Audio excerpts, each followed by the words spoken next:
Mirzə Kazım bəy, Rusiyanın, Böyük Britaniyanın, Amerika Birləşmiş Ştatlarının, Almaniyanın, Fransanın, Hollandiyanın elm cəmiyyətlərinin adlı-sanlı üzvü olmuş Mirzə Məhəmmədəli Kazım bəy Azərbaycan xalqının dünya elminə bəxş etdiyi böyük zəkalardan biridir. Onun siyasi, hüquqi, fəlsəfi və tarixi əsərləri Şərq və Qərb elm aləminin qızıl fonduna daxil edilmişdir. Dünya elmi onu yaxın və orta şərq xalqlarının ədəbiyyatını tədqiq edən, İslamın və müsəlman hüquq elminin böyük bilicisi kimi tanımışdı. Kim idi Mirzə Kazım bəy?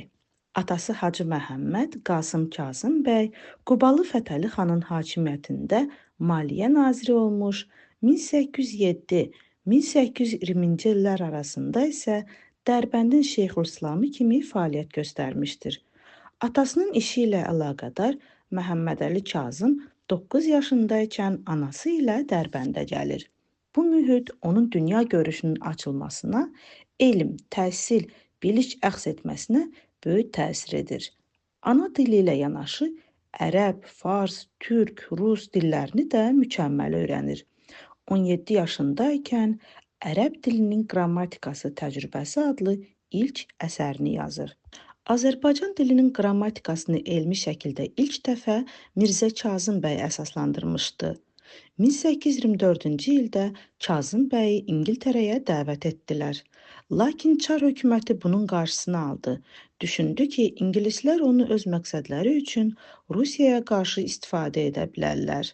Qafqazın baş komandanı Yermolov 1824-cü il oktyabrın 28-də Rusiyanın Xarici İşlər naziri Neserlada məlumatında göstərirdi ki, Mirzə Kazım bəyin bundan sonra Həştərxanda qalması Rusiyanın ümumi siyasəti və təhlükəsizliyi üçün zərərlidir. Buna görə də onu İngiltərəyə getmək üçün hər hansı imkandan məhrum etmək və sürgünə göndərmək lazımdır. Çar generalının tələbi yerinə yetirilir.